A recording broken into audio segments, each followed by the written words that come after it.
નમસ્કાર વિદ્યાર્થી મિત્રો, હું શ્રેમાળી તૃપ્તિ ફરી એકવાર તમારું સ્વાગત કરું છું આજના તદ્દન નવા વિડીયોમાં. તો આજનો આ વિડીયો એફએસઓની એક્ઝામ માટે સ્પેશિયલ છે. તમને ખબર છે કે તમારો જે સિલેબસ છે એની અંદર મુખ્ય તમને 3 ટોપિક આપેલા છે અને એ 3 ટોપિક જ તમારે કરવાના છે. એમાં સૌથી વધારે ગુણનો જો કોઈ ટોપિક હોય તો એ છે food safety and standards act 2006.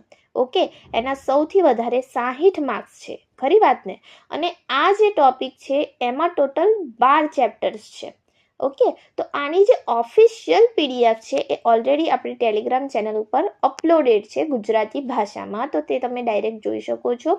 એની અંદર જે છે થોડું તમને જે છે ટફ લેંગ્વેજમાં બધું આપેલું છે.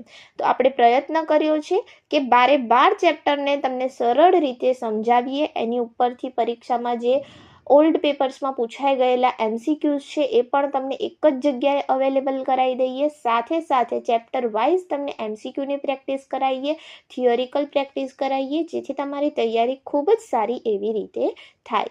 તો પેલી જે ઓફિશિયલ પીડીએફ છે એ તો આપણી ટેલિગ્રામ ચેનલ ઉપરથી તમને મળી જશે. એની લિંક હું તમને નીચે ડિસ્ક્રિપ્શન બોક્સમાં આપી દઉં છું. આ ઉપરાંત આ જે પીડીએફ છે એ ફક્ત મેમ્બર્સ માટે હોવાથી આની લિંક તમને અલગથી નીચે ડિસ્ક્રિપ્શન બોક્સમાં મળી જશે. ડન છે? તો હવે આપણે ટાઈમ બગાડ્યા વગર વિડીયોને શરૂ કરીએ. આની પહેલાં એક નાની એવી વાત તમને કહી દઉં કે પ્રકરણ 1 જે છે ચેપ્ટર 1 એનું નામ છે પ્રારંભિક અને વ્યાખ્યાઓ. આમાં કેટલીક વ્યાખ્યાઓ આપેલી છે. આની અંદર આપણે ટોટલ 3 કલમો જોઈશું. બરોબર, તો આ ચેપ્ટરનું નામ કદાચ તમને પરીક્ષામાં પૂછાય તો છે પ્રારંભિક. ઓકે, ચાલો આની સાથે શરૂઆત કરીએ આપણે આજના આપણા આ વિડીયોની. તો પ્રકરણ 1નું નામ છે પ્રારંભિક, જેને આપણે પ્રિલિમિનરી કહીએ અંગ્રેજીમાં. બરોબર, તો પરીક્ષામાં પ્રિલિમિનરી અથવા તો પ્રારંભિક બેમાંથી એક ઓપ્શન તમને જોવા મળશે. એની પ્રથમ કલમ શું છે? શાંતિથી સમજો, સરખી રીતે સમજો. બાકીની જ્યારે આપણે કલમો ભણીશું ત્યારે તમે ખૂબ કન્ફ્યુઝ થશો. તો પહેલી કલમ જે છે એમાં કહ્યું છે કે આ કાયદો food safety and standards act 2006 તરીકે ઓળખાય છે. તો જે આ કાયદો છે એ કયા નામે ઓળખાય છે? તો food safety and standards act 2006 તરીકે ઓળખાય છે. આવું કઈ કલમમાં કહ્યું છે? કલમ 1માં. બરોબર, આનું નામ કઈ કલમમાં આપ્યું છે કાયદાનું નામ? તો કલમ 1માં. પરીક્ષાલક્ષી પ્રશ્નોની તૈયારી કરતા રહીએ. વ્યાપ્તિ એટલે કે એક્સટેન્ટ, એનો અર્થ કે આ કાયદો ક્યાં લાગુ પડશે? તો સમગ્ર દેશમાં લાગુ પડશે. તો આ કાયદો સમગ્ર દેશમાં, ભારતમાં લાગુ પડશે. ઓકે, તો કલમ 1માં 2 વાત મેઇન આપણને કહી છે કે આ કાયદો કયા નામે ઓળખાશે અને સમગ્ર દેશમાં લાગુ પડશે. એની વ્યાપ્તિ કેટલી હશે? સમગ્ર દેશમાં હશે. ઓકે, આ ઓફિશિયલ પીડીએફના શબ્દો છે, યાદ રાખજો. હવે જોઈએ આનું અમલીકરણ. તો ભારત સરકારે ગેજેટમાં નોટિફિકેશન બહાર પાડીને અલગ અલગ તારીખે આની વિવિધ કલમો અમલમાં મૂકી છે. ઓકે, ઓફિશિયલ ગેજેટમાં જે છે અલગ અલગ વિવિધ કલમો આની અમલમાં મુકાય છે. પરંતુ જો તમને એવું પૂછે કે જે આ food safety and standards act 2006 જે છે એ FSSAI એક્ટ છે એ સમગ્ર ભારતમાં સત્તાવાર રીતે ક્યારે લાગુ કરવામાં આવ્યો? ઓકે, તો જે આ food safety and standards act 2006 છે એ સત્તાવાર રીતે સમગ્ર ભારતમાં 5 ઓગસ્ટ 2011ના રોજ સત્તાવાર રીતે લાગુ કરવામાં આવ્યો. તારીખ ખાસ યાદ રાખજો, 5 ઓગસ્ટ 2011. ઓકે, તો 5 ઓગસ્ટ 2011ના રોજ સમગ્ર ભારતમાં સત્તાવાર રીતે આપણો food safety and standards act 2006 એ લાગુ કરવામાં આવ્યો. ડન. ચાલો આગળ હવે જોઈએ બીજી કલમ. પહેલી કલમ હતી, હવે જોઈએ બીજી કલમ. બીજી કલમમાં શું કહે છે કે સંઘ એટલે કે યુનિયન જે છે એનું નિયંત્રણ, એની વાત થઈ છે. ઓકે, તો શોર્ટમાં તમને કહ્યું છે કે જે સંઘ છે, યુનિયનનું નિયંત્રણ છે, એની વાત જે આ FSS જે એક્ટ છે એના કઈ કલમ અંતર્ગત કરવામાં આવી છે? તો અહીં આવશે તમારું, અહીં શું આવશે? આપણું સંઘ યુનિયનનું નિયંત્રણ જે છે એની વાત એ કલમ 2 મુજબ કરવામાં આવી છે. ઓકે, તો અહીં જાહેર હિતમાં ખોરાક ઉદ્યોગનું નિયંત્રણ કેન્દ્ર સરકાર યુનિયન હસ્તક રહે તે યોગ્ય છે. હેતુ એનો શું છે? તો ખોરાકના ધોરણો બાબતે આખા દેશમાં એક સમાન કાયદો રહે. ઓકે, તો કલમ 2 માં સંઘ યુનિયનનું નિયંત્રણ લાગુ થાય છે. એમાં કહ્યું છે કે જાહેર હિતમાં ખોરાક ઉદ્યોગનું નિયંત્રણ કેન્દ્ર સરકારના હસ્તક રહે તે યોગ્ય છે. કોના હસ્તક હશે? કેન્દ્ર સરકારના હસ્તક હશે. તો હેતુ એનો શું છે? તો ખોરાકના ધોરણો બાબતે આખા દેશમાં એક સમાન કાયદો રહે. ઓકે, તો એ એનો હેતુ છે. હવે જે ત્રીજી કલમ છે ને, એ તમારી એક્ઝામ માટે ખૂબ ખૂબ ખૂબ અગત્યની છે અને એમાં પરીક્ષા માટે ખાસ વ્યાખ્યાઓ તમને આપેલી છે. તો અહીં તમારી કલમ 1 અને કલમ 2 ક્લિયર થઈ ગઈ હશે. ઓકે, કલમ 1 માં જે આપણા કાયદાનું નામ છે એ આપેલું છે, એની વ્યાપ્તિ આપેલી છે, એટલે કે આખા ભારત દેશમાં લાગુ થશે, અને એનું અમલીકરણ. ઓકે, અમલીકરણ એની અંદર આપેલું છે, અને અમલીકરણ જે છે આ કાયદાનું સમગ્ર ભારતમાં સત્તાવાર રીતે 5 ઓગસ્ટ 2011ના રોજ થયું છે. અને જે કલમ 2 છે એમાં સંઘ યુનિયનનું નિયંત્રણ તમને આપેલું છે. ઓકે, હવે જોઈએ કલમ 3. તો એમાં જે છે પહેલી જે ત્રીજી છે એ અલગ અલગ ભાગોમાં વહેંચાયેલી છે. ઓકે, એમાં કલમ 3(1)J યાદ રાખીશું, સેક્શન 3(1)J. ઓકે, યાદ રાખવાનું છે. હવે જોઈએ, આ વ્યાખ્યા આપે છે ખોરાકની. ખોરાક એટલે એને કહીએ છીએ આપણે અંગ્રેજીમાં ફૂડ. ઓકે, તો ખોરાક, ફૂડની વ્યાખ્યા કઈ કલમમાં આપેલી છે? તો સેક્શન 3(1)J. ઓકે, ફૂડની વ્યાખ્યા સેક્શન 3(1)J માં આપેલી છે. ઓકે, ફૂડની વ્યાખ્યા સેક્શન 3(1)J માં આપેલી છે. હવે જોઈએ સમાવેશ એની અંદર શાનો થાય છે. તો ફૂડની વ્યાખ્યા આપી છે તો કંઈક તો એવું કીધું હશે ને. તો એમને શું કીધું છે કે કયા ફૂડનો સમાવેશ ફૂડ તરીકે કરવો અને કોનો આની અંદર સમાવેશ કરવો નહીં.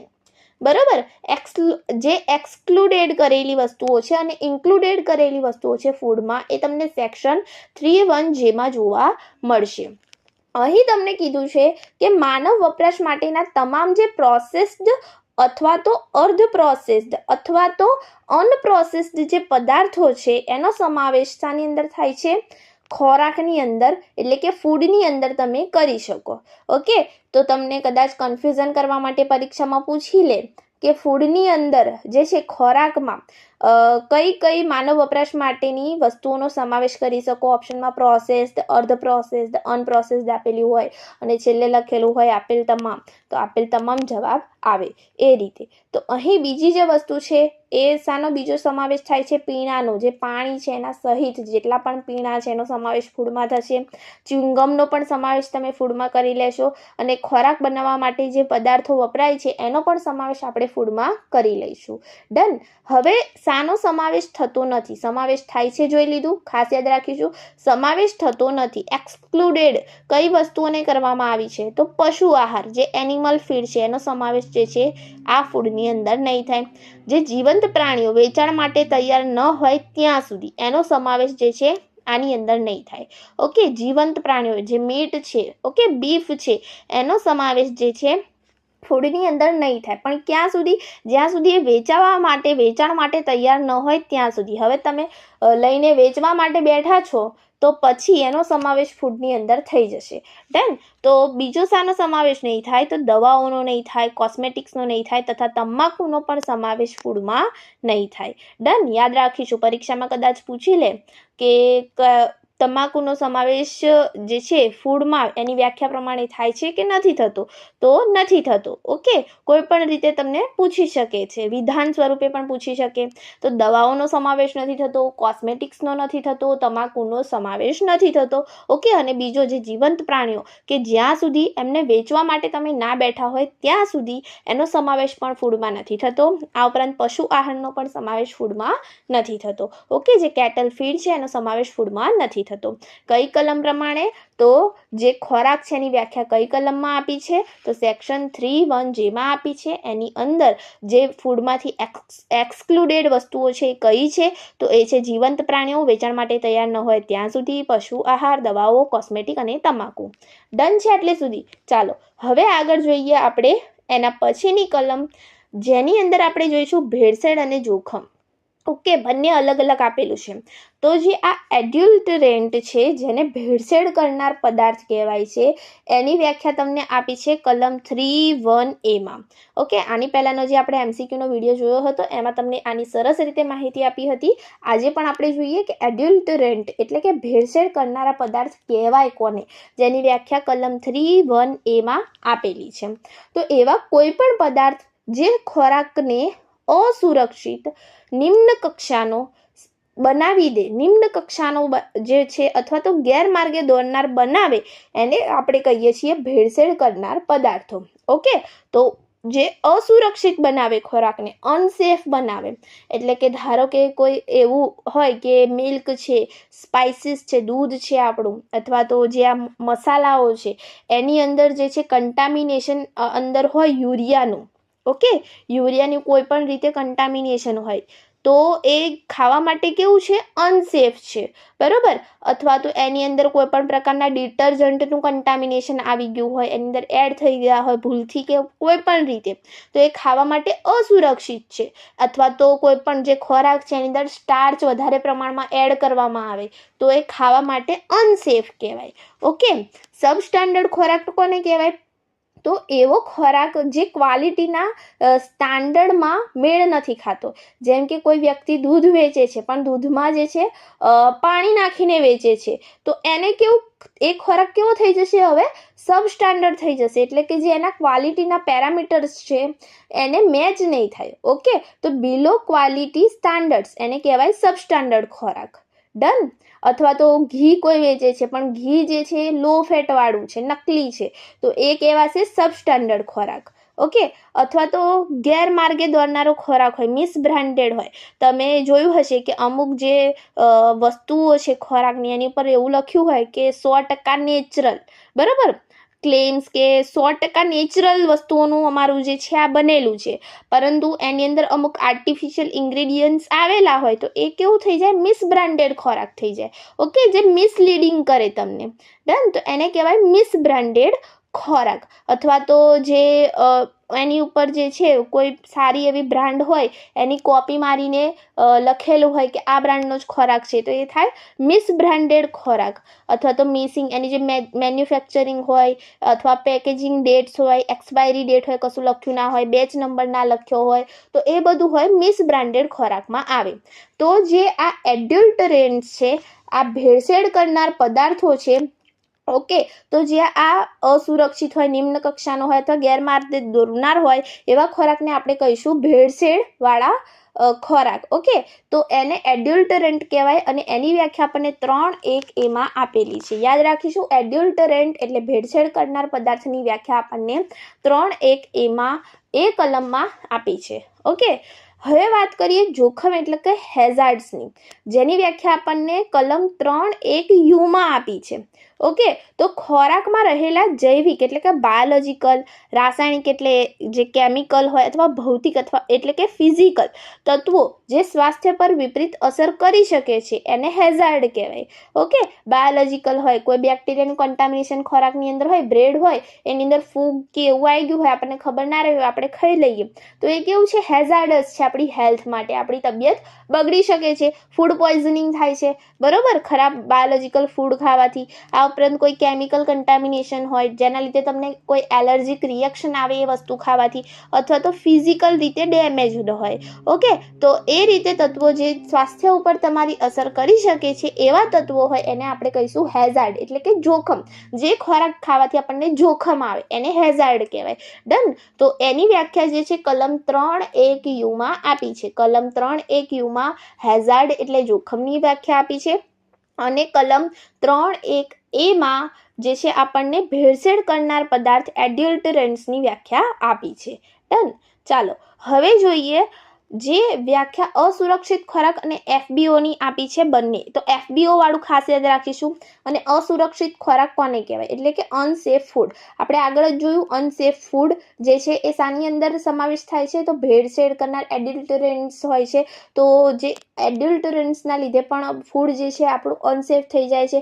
તો જેમ કે દૂધની અંદર આપણે ભેળસેળ કરી દૂધની અંદર કોઈ ભેળસેળ કરીને જે છે આર્ટિફિશિયલ એનો કલર સારો કરવા માટે ભેળસેળ કરી શકે છે.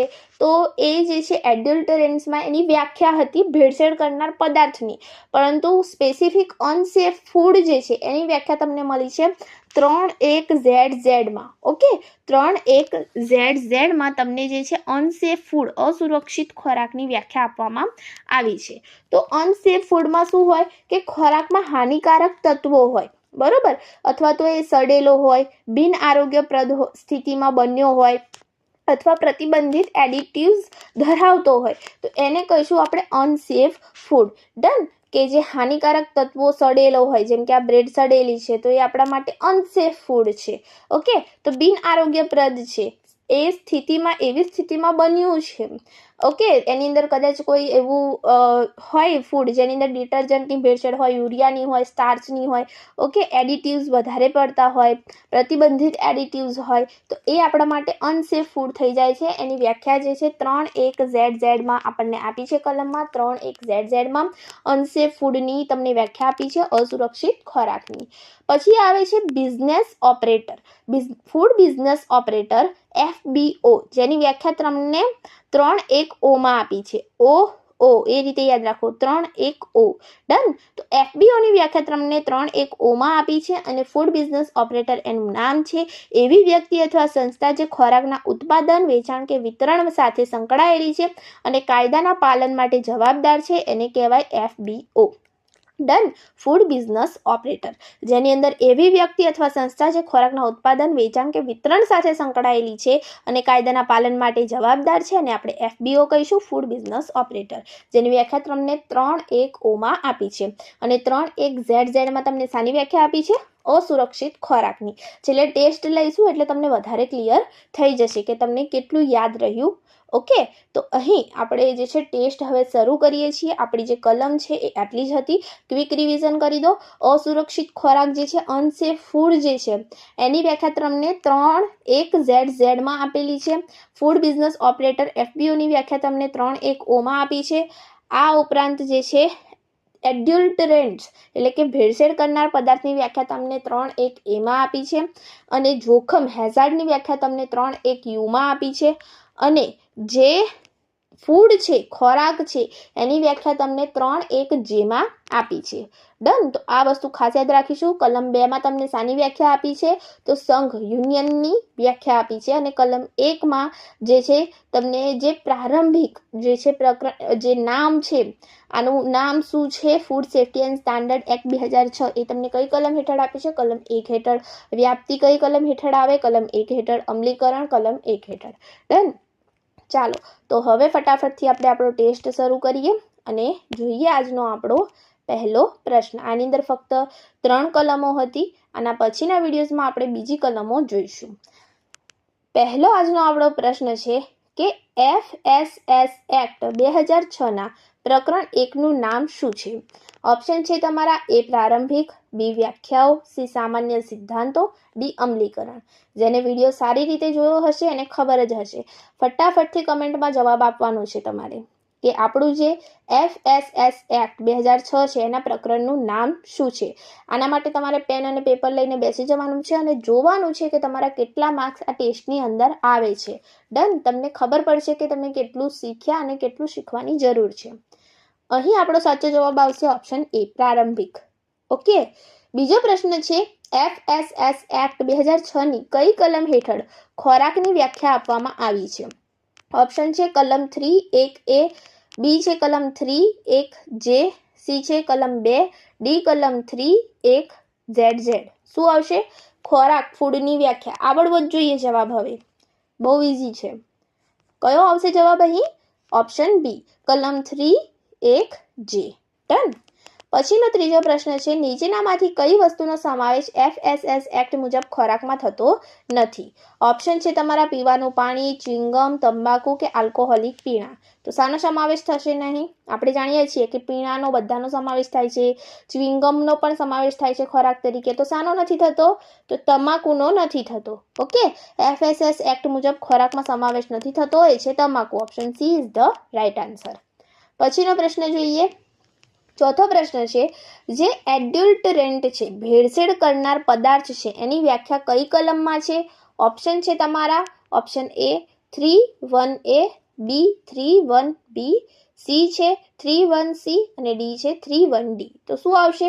એડલ્ટરેન્ટ જે છે ભેળસેળ કરનાર પદાર્થ છે, એની વ્યાખ્યા તમને કઈ કલમમાં મળે છે? જુઓ અહીં એ ઉપરથી તમારે એ યાદ રાખવાનું છે કે જે એડલ્ટરેન્ટ એટલે ભેળસેળ કરનાર પદાર્થ છે એની વ્યાખ્યા તમને કલમ 3(1)A ઉપરથી મળે છે. ઓકે, તો એડલ્ટરેન્ટ ભેળસેળ કરનાર પદાર્થની વ્યાખ્યા તમને કલમ 3(1)A માં મળી રહે છે. ડન. પાંચમો પ્રશ્ન છે, FSS એક્ટ 2006 સમગ્ર ભારતમાં ક્યારે અમલમાં આવ્યો?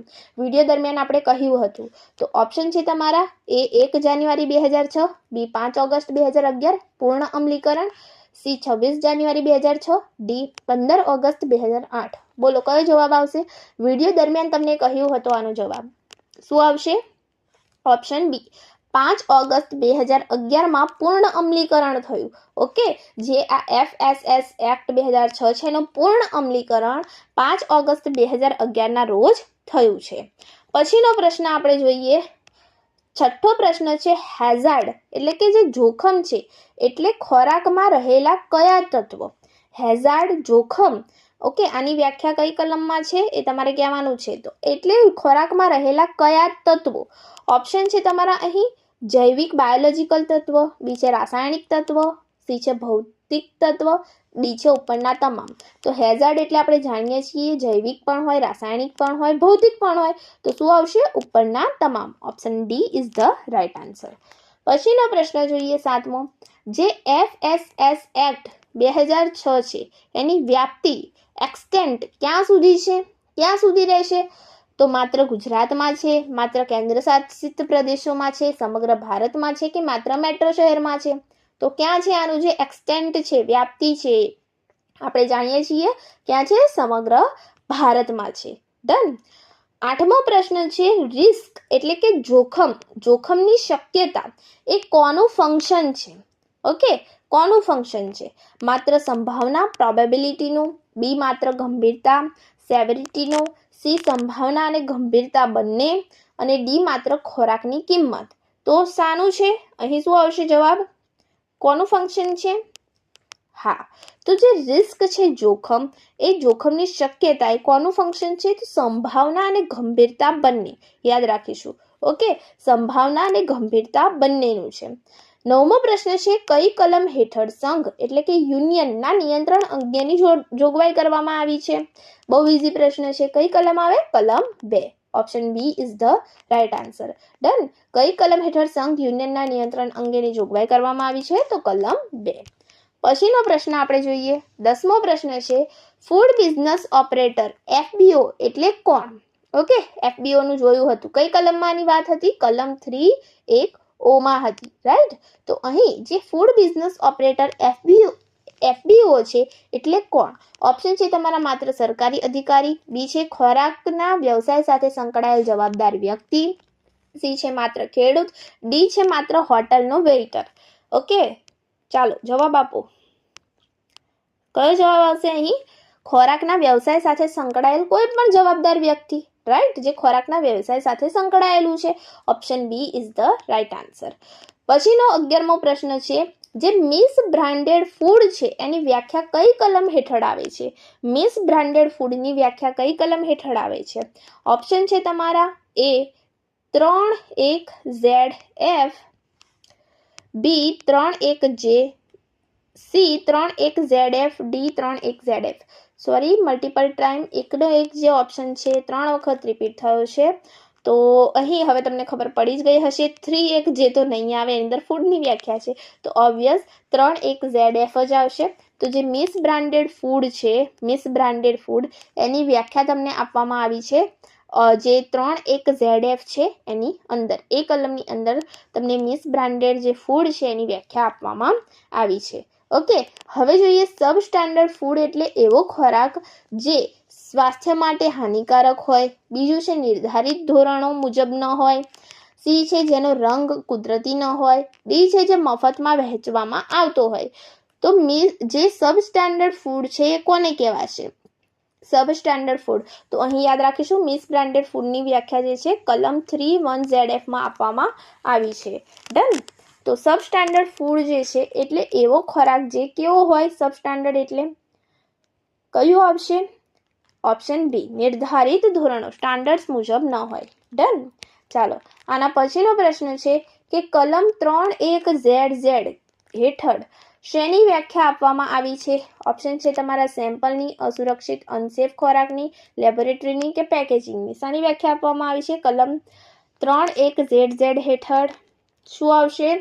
યસ, અસુરક્ષિત ખોરાક આવશે, અનસેફ ફૂડ આવશે. ડન.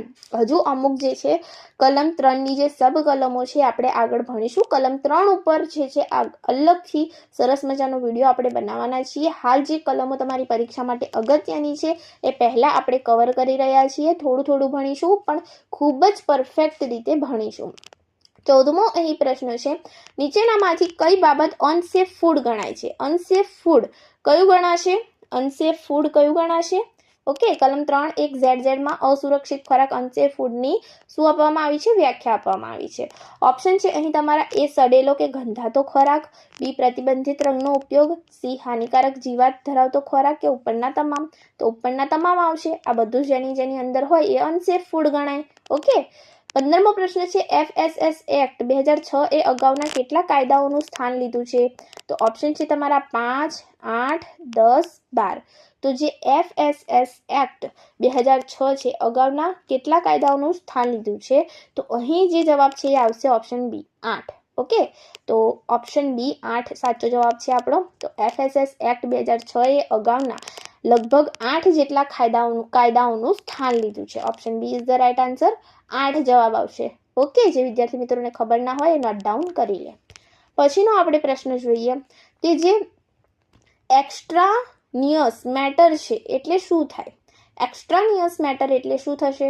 ઓપ્શન છે તમારા એ ખોરાકનો મુખ્ય ઘટક, બી ખોરાકમાં અજાણતા ભળી ગયેલ બહારનો પદાર્થ, સી ખોરાકમાં ઉમેરેલ વિટામિન, ડી પેકેજિંગ મટીરિયલ. તો જે આ એક્સ્ટ્રાનિયસ મટીરિયલ છે એનો અર્થ શું થશે? તો અહીં એનો અર્થ થશે કે ખોરાકમાં કદાચ અજાણતા કંઈક બહારનો પદાર્થ ભળી ગયો હોય એને એક્સ્ટ્રાનિયસ મેટર જે છે એ કહેવામાં આવશે.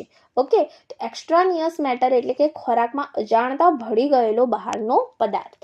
યાદ રાખીશું. 17મો પ્રશ્ન છે, ઇન્ગ્રેડિયન્ટ્સ ઘટક એટલે શું? ઓપ્શન છે તમારા એ ખોરાકની બનાવટમાં વપરાતો પદાર્થ, બી ખોરાક વેચનાર વ્યક્તિ, સી માત્ર પાણી કે ડી માત્ર મીઠું. તો ઇન્ગ્રેડિયન્ટ એટલે શું કહેવાય? બહુ ઇઝી પ્રશ્ન છે. ખોરાકની બનાવટમાં વપરાતો પદાર્થ. 18મો પ્રશ્ન છે, પેકેજની વ્યાખ્યામાં કોનો સમાવેશ થાય છે? ઓકે, કોનો સમાવેશ થાય છે? ઓપ્શન છે તમારા બોક્સ, બોટલ, કેન કે ઉપરના તમામ. તો પેકેજની વ્યાખ્યામાં જે છે આ બધી જ વસ્તુઓનો સમાવેશ થાય છે તો ઉપરના તમામ આવશે. મેં તમને કહ્યું ને કે કલમ 3માં ઘણી બધી વ્યાખ્યાઓ છે. આપણે શાંતિથી જે છે એની પરથી અલગથી વિડીયો બનાવીને જોઈશું. તો અહીં જે પેકેજની વ્યાખ્યા છે એમાં બધી જ વસ્તુઓનો સમાવેશ થાય છે તો ઉપરના તમામ આવશે. પછીનો પ્રશ્ન આપણે જોઈએ, કલમ 3 મુજબ કન્ઝ્યુમર ગ્રાહક એટલે કોણ? ઓપ્શન છે તમારા જે ખોરાક ફરીથી વેચવા ખરીદે એને કહીશું, જે ખોરાકની તપાસ કરે એને કહીશું, જે બહુ બધા ઓપ્શન આપી દીધા છે, જે ખોરાકનો જે છે ખોરાકનો અંતિમ વપરાશ કરે છે એને કહીશું, જે ખોરાકની જાહેરાત કરે છે, ખોરાકની તપાસ કરે છે. તો બહુ બધા ઓપ્શન આપી દીધા છે. પ્રશ્નમાં જે છે થોડી ગડબડ થઈ ગઈ છે આપણા 19મા પ્રશ્નમાં. તો જે કન્ઝ્યુમર છે કલમ 3 મુજબ ગ્રાહક એટલે શું? તો આ પ્રશ્ન હાલ આપણે રહેવા દઈએ છીએ. પછી આપણે જે છે આનો જે છે સારી એવી રીતે જવાબ હું તમને કહી દઉં તો પણ જે ખોરાકનો અંતિમ વપરાશ કરે છે એને આપણે ગ્રાહક કરીએ છીએ, કન્ઝપ્શન કરે છે અને ગ્રાહક કહેવાય છે. તો અહીં આર્યો એનો સાચો જવાબ આવશે. બીજો ઓપ્શન જે છે પ્રિન્ટિંગ મિસ્ટેક અહીં થઈ ગઈ છે, ટાઈપિંગ મિસ્ટેક થઈ છે. તો કલમ 3 મુજબ કન્ઝ્યુમર ગ્રાહક કોને કહેવાય? તો જે ખોરાકનો અંતિમ વપરાશ કરે, કન્ઝપ્શન કરે એને ગ્રાહક કહેવાય. 20મો પ્રશ્ન છે, સ્ટાન્ડર્ડ ધોરણો નક્કી કરવાની સત્તા કોની પાસે છે? ઓપ્શન છે અહીં તમારા FSSAI પાસે, સ્થાનિક પોલીસ પાસે, નગરપાલિકા પાસે કે ડી માત્ર રાજ્ય સરકાર પાસે. તો જે સ્ટાન્ડર્ડ છે ધોરણો નક્કી કરવાની જે સત્તા છે FSSAI પાસે છે. તો રાઈટ આન્સર છે ઓપ્શન એ. અહીં આ પ્રશ્નમાં ભૂલ છે. જવાબ ઓપ્શન બી આર્યો આવશે. આપણે પીડીએફમાં તમને સુધારીને જ આપીશું. ડન. તો અહીં લાસ્ટમાં તમને જે છે સરસ મજાની આન્સર કી આપી દીધેલી છે. તો તમે પણ અમને કહો કે તમારા કેટલા જવાબ સાચા પડ્યા છે. સાચા એ પડ્યા હોય એવા જવાબ અમને જરૂરથી કમેન્ટ કરીને કહેજો. તો અહીં આપણો આ સરસ મજાનો વિડીયો પૂર્ણ થાય છે. મળતા રહીશું આવા જ નવા વિડીયો સાથે. અને તમે ખૂબ જ સારી એવી રીતે જે છે તૈયારી કરો અને આ પ્રકરણ પણ તમે સારી એવી રીતે ભણો એવી શુભેચ્છા સાથે. Thank you friends. Keep watching, keep learning.